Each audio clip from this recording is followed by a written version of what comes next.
They treated these two women, these two beautiful black women, the exact same damn way.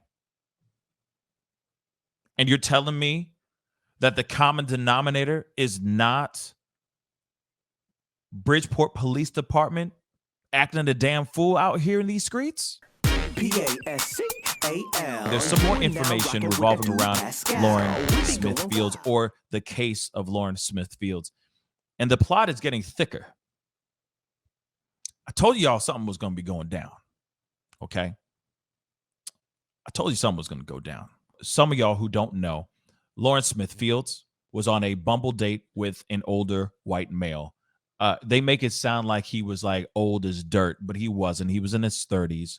I think, if I'm correct, she's 23 years old. He was in his 30s. They went to her home.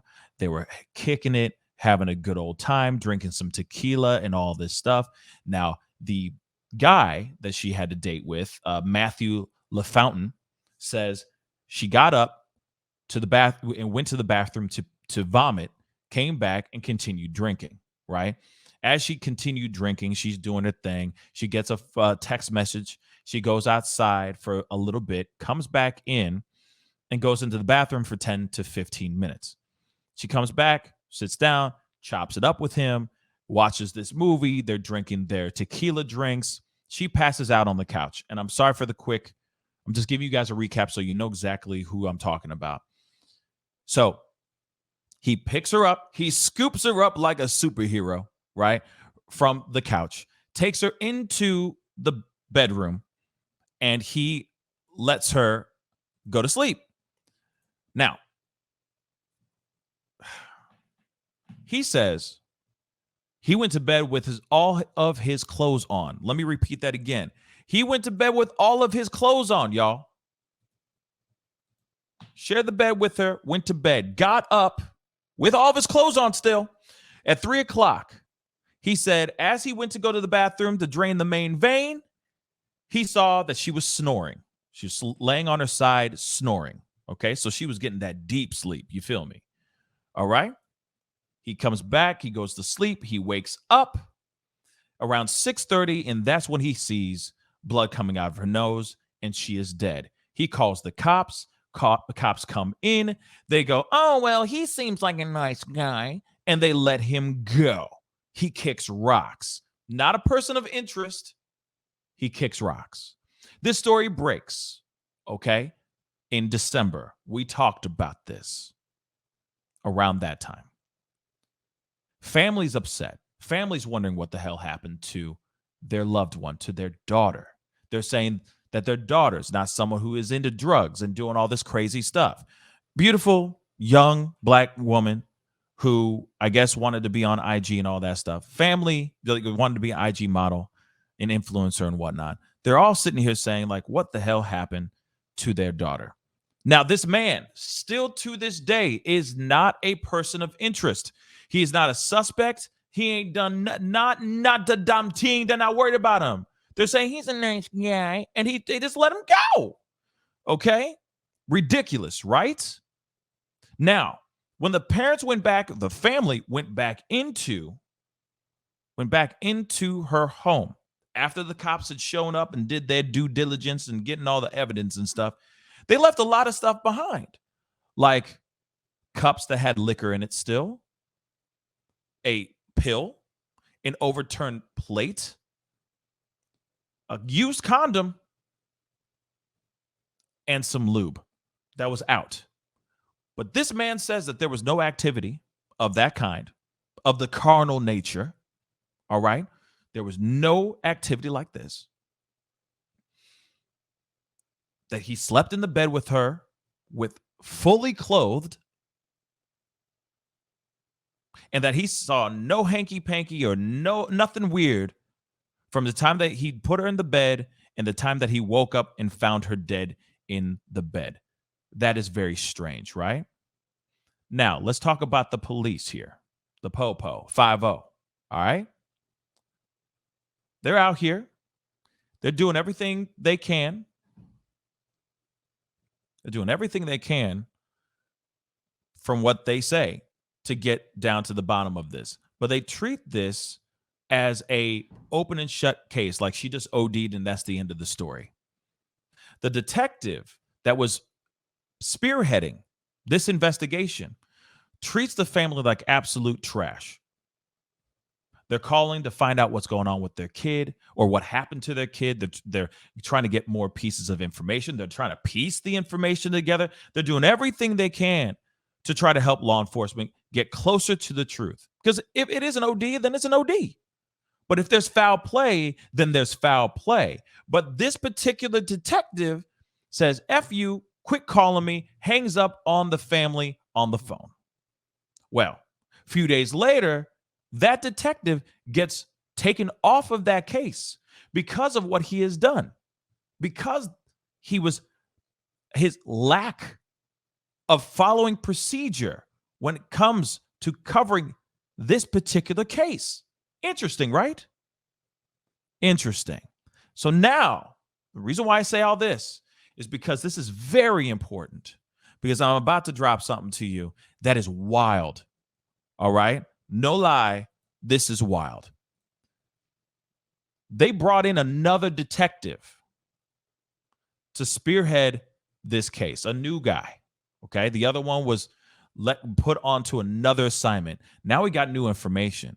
Connecticut mayor announces suspension of 2 detectives for unacceptable failures while investigating bumble death of Lauren Smith Fields, 23, and mystery death, because there was another black woman that died on a date that same day. Her name is Brenda Rawls, 53 years old, that mysteriously died after she was on a date with a dude. I'm not kidding you. And it was on the same damn day in the same area. I'm not kidding. So Bridgeport Mayor Joseph Ganim, announced on Sunday suspensions of Detective Llanos and Cronin. So, Mayor is slamming these detectives for their handling of the investigations into the death of Lauren Smith Fields and of Brenda Rawls. Both of them died on the same bloody day, and they were both on dates. We're going into it. So he has suspended, this mayor has suspended 2 police detectives for their handling of investigations into the death of 2 black women who harshly criticized the leadership of the local police department for their unacceptable failure and insensitivity. Remember, the mayor did say, I think I said it in another show when I was talking about covering this particular case, this particular story. They said that they were going to get down to the bottom of this to find out what was going on with law enforcement and why they were treating just Lauren Smith Fields' case so callously, right? So now we're getting some stuff. Now we're getting some information here. So Bridgeport Mayor Ganim on Sunday released a strongly worded statement announcing that detectives Llanos and Cronin were being placed on administrative leave, well, effective immediately. So they're still getting paid. They're on paid vacation, pending the outcome of an internal affairs investigation. I want you to know that I'm extremely disappointed with the leadership of the Bridgeport Police Department and find actions taken up to this point unacceptable. Ganim added that the 2 cops could face disciplinary actions for lack of sensitivity to the public and failure to follow police policy in the handling of the investigations into the deaths of Lauren Smith Fields and Brenda Rawls, both black women who died on the same day last month. The mayor's statement was released 2 days after Llanos, who was the supervisory officer in charge of overseeing Smith Fields and Rawls cases, retired from the force. Interesting.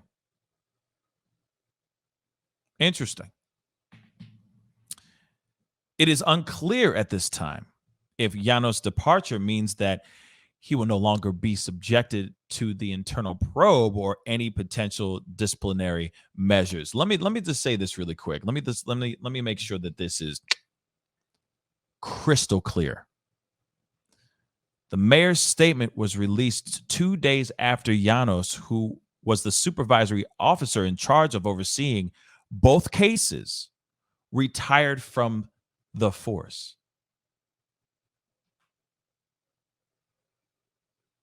Coincidence? Ha!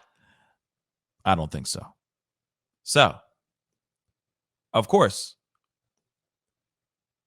this is Cronin, Detective Cronin, right here. All right. But Llanos retired.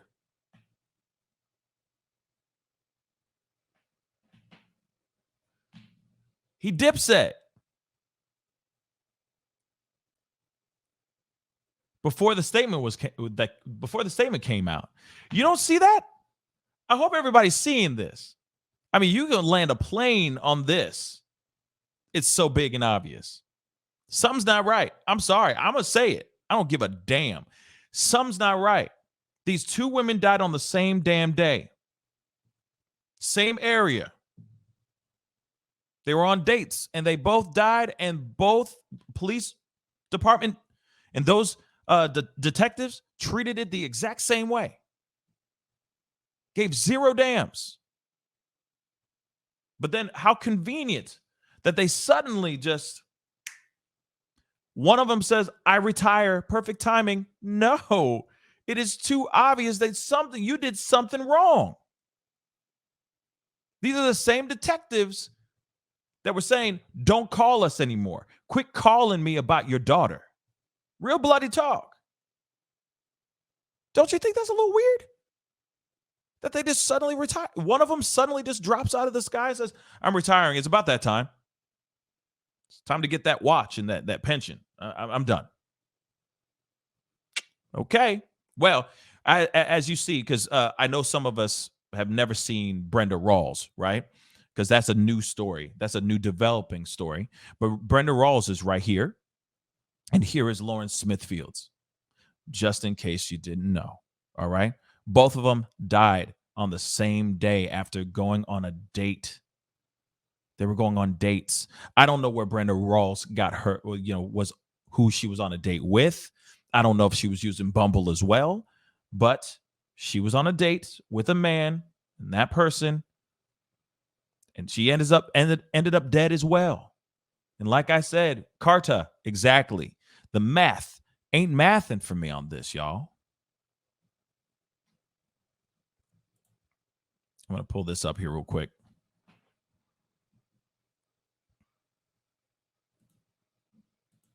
But real quick, I'm gonna open that up here in a second. But Smithfield was found unresponsive in her apartment. We already know about that. Now, I want to know. Now, of course, the Smithfields family has and their attorney has criticized the police for failing to notify them of their college student's death in a timely manner, and said that a detective told a relative to stop calling him for updates and hung up after saying that LaFountain was a very nice guy. Can you imagine that? Like, hey, man, I just want to know what happened with my sister. This dude, who's the guy, blah, blah, blah. And this cop is going, well, Matthew is a very nice guy. Click. Stop calling here. He's just a nice dude. He didn't mean nothing. He was just there. Yet they found all these pieces of evidence showing otherwise, that there was some sort of foul play that went down. What does the autopsy say? And we already know what the toxicology report says, because they threw that out with the quickness and said, hey, blam. It was an acute intoxication. What actually happened to her? This is the mayor, if you're wondering who this is. Now, here it is. Rawls. Let's find out about Rawls really quick. Rawls also died Brenda Rawls also died on December 12th after telling her family that she was going to the home of a male acquaintance down the road from her house in Bridgeport. The woman's family claimed that they too were left in the dark about their loved one's passing by the police, who they said have not returned any of their phone calls or messages.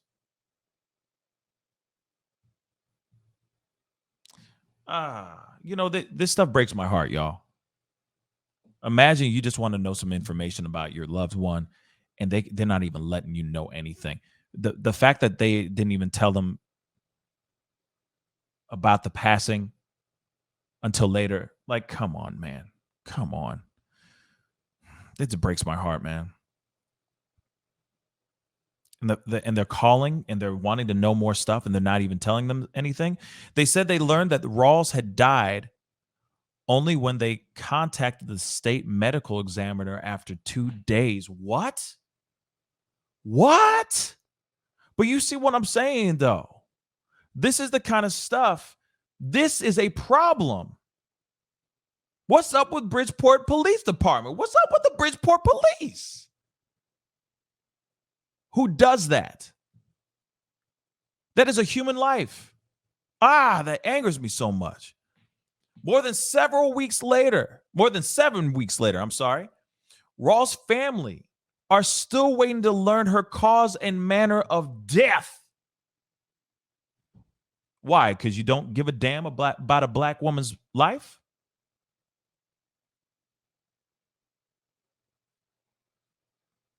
She doesn't matter? How she died doesn't matter? What the hell is going on in Bridgeport, y'all?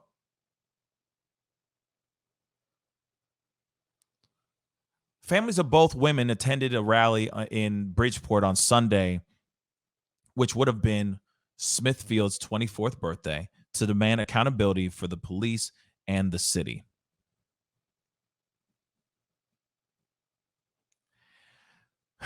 This stuff is just angers me so much. It's almost like they're not aware of her death, or they just don't care. And that made us angry. Dorothy Washington, Rawls' sister, told CNN. She was raised and born in Bridgeport, Connecticut, paid her taxes, voted, and they treated her like she was nothing, like she was roadkill. Just hours after the rally, Mayor Ganim released a statement slamming the leadership of the city's police department. And this is what he said. The Bridgeport Police Department has high standards for officer sensitivity, especially in matters involving the death of a family member. It is an unacceptable failure if policies were not followed. I want to be clear to members of the public and the department that insensitivity, disrespect, inaction, or deviation from policy will not be tolerated by me or others in this administration. My disappointment and demand for accountability in these and any other matter brought to my attention will remain until all the questions are answered to the satisfaction of all.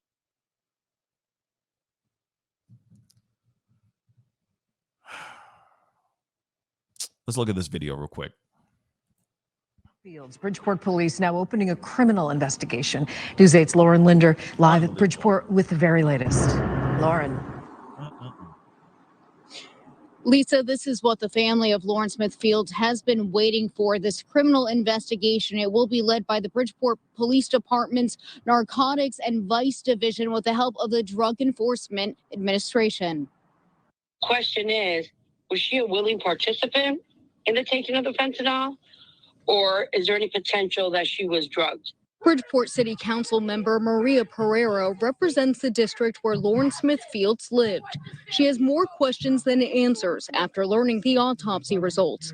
On Monday, the chief medical examiner's office revealed Lauren died of an accidental overdose, finding alcohol, prescription meds, and fentanyl in her system. I want to interject really quick because she did ask, could she have been drugged? And I want to say this.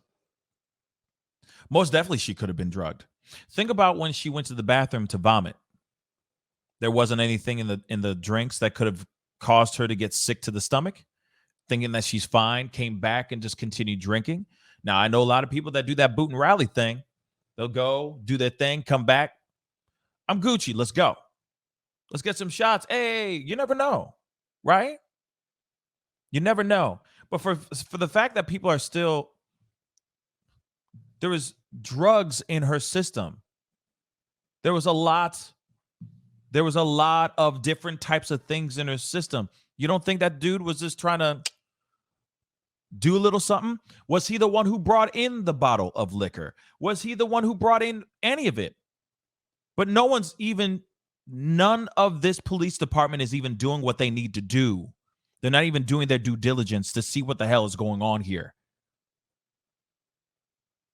They don't know. They did an autopsy and they're like, here's a they did a toxicology report. That's all they have right now. Here it is. Did they do an R kit? You know what I'm talking about. Did they do an R kit? There was a used condom in the room. There was lube. There was a pill. There was all kinds of different things. Clearly, she had other things in her system. Is that pill a part of that? Was that pill what she was ingesting? Like I said, was it her just doing it herself? Was it self-inflicted? Or was this forced upon her? I mean, you just can't tell me that this woman was not drugged. It just doesn't make sense. And then you got all these people out here thinking otherwise. They're just thinking, oh, she's just an Instagram model that's out here trying to do this, that, and the third, and boop. We don't know her background. Yeah, that could very well be it too. But at the same time, you cannot rule out foul play in this situation. And the fact that this Matthew LaFountain guy is out here in these streets kicking rocks and having fun breathing in this freedom air is beyond me, y'all. Is absolutely beyond me.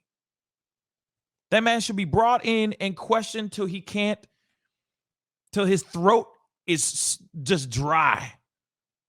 Get the truth out of this dude, because that dude knows everything. He was sober enough to sleep with his clothes on and remembered that she was snoring at 3 a.m. before he went to sleep again. Woke up 3.5 hours later and found her dead next to him. Like I said, the math ain't mathin', y'all. This woman definitely was drugged. That's what I think. But I also think that this story about this Brenda Rawls thing, there's no information out there. There's barely any information about this Brenda Rawls situation because the family is completely in the dark. And it all goes back. It all circles back to the Bridgeport Police Department and their lack of respect, their lack of being able to follow policy. Police have now opened a criminal investigation. Although I'm pleased by the investigation, I'm concerned that there's a real issue with how the evidence was collected and handled and secured.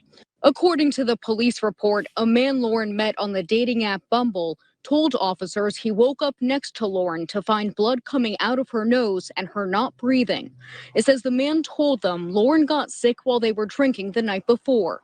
He also told them at one point Lauren was in the bathroom for 10 to 15 minutes, but eventually came out and fell asleep. Lauren's family attorney says they confirmed with a state lab Monday that they never received physical evidence from Lauren's home, including a pill used as a sedative, a used condom, and bed sheets with a blood stain.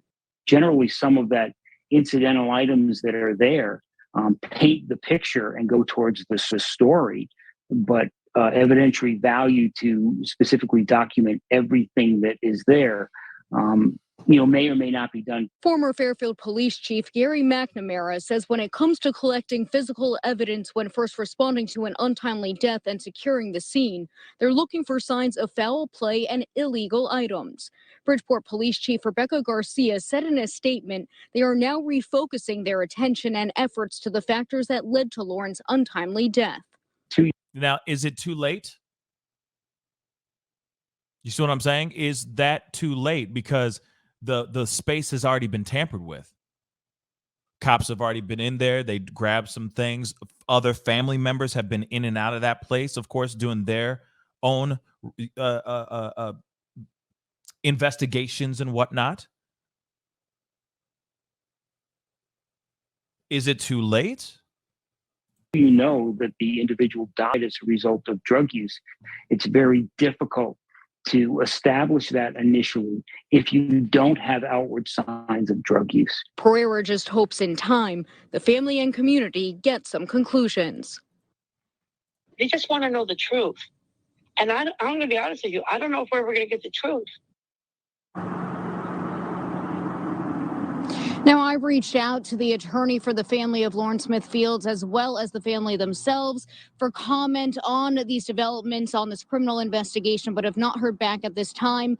The attorney told me after the autopsy results were revealed on Monday that he believes that this looks more like a manslaughter or murder.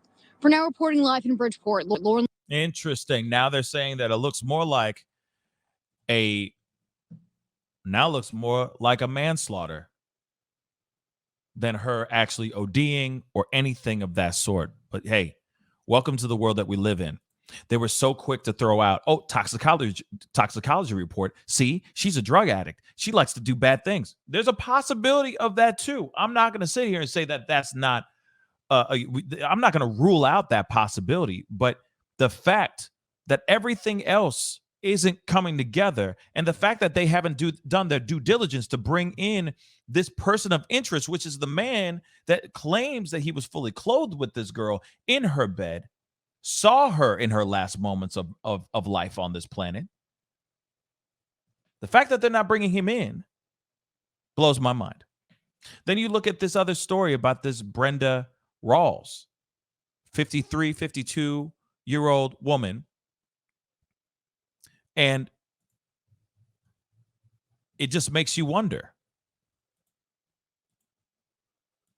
This is a woman that died on the same day, and they treated these two women, these two beautiful black women, the exact same damn way. And you're telling me that the common denominator is not Bridgeport Police Department acting a damn fool out here in these streets? I'll let you guys decide. But in my personal opinion, something ain't right.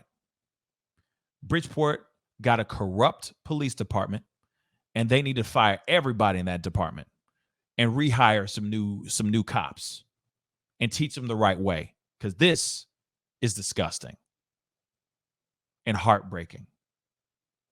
These two women, yes, I'm sure we probably wouldn't have been able to prevent their deaths from happening, but we can at least bring justice to these two women.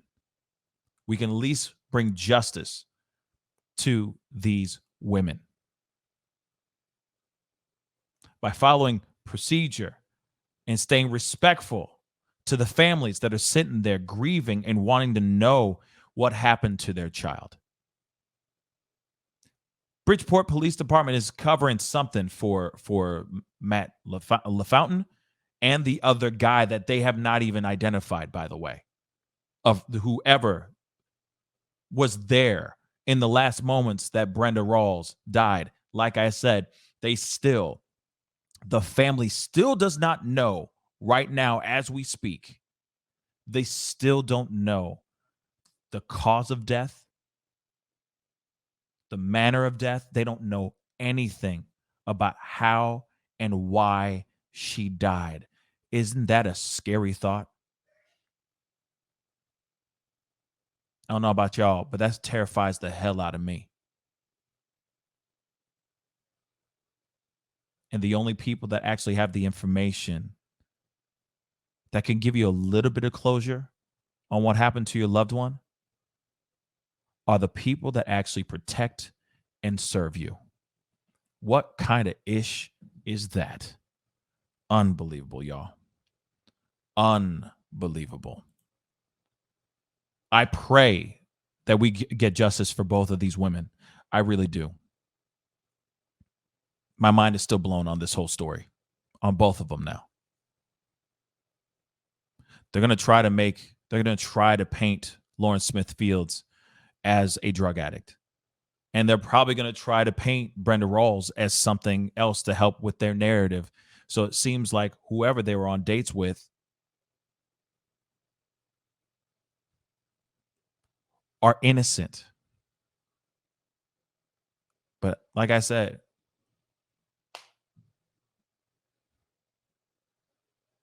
let's get the facts. Let's find out what's really going on. You never know.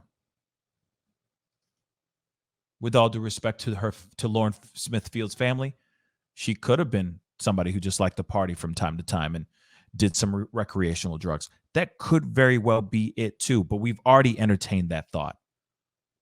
Now that they're sitting there and they're investigating these two detectives, and they're saying that there's certain things that they could have done or that they did not do, that there's policies and procedures that they did not follow, tells me that there's some sort of foul play going on and that they're trying to cover it up for that guy, for both men. Unless it's the same dude, we don't know. But I hope we get justice for these two young women.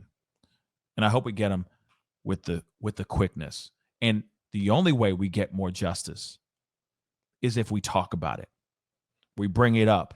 We bring it up on our platforms. For all y'all who do commentary or news or anything of that sort, or social media, you post these photos, you post the hashtags, all that stuff. You make people hear about it, because there's no way we'll get justice if we keep our mouths shut. Pascal, you are now rocking with that dude Pascal. We be going wild.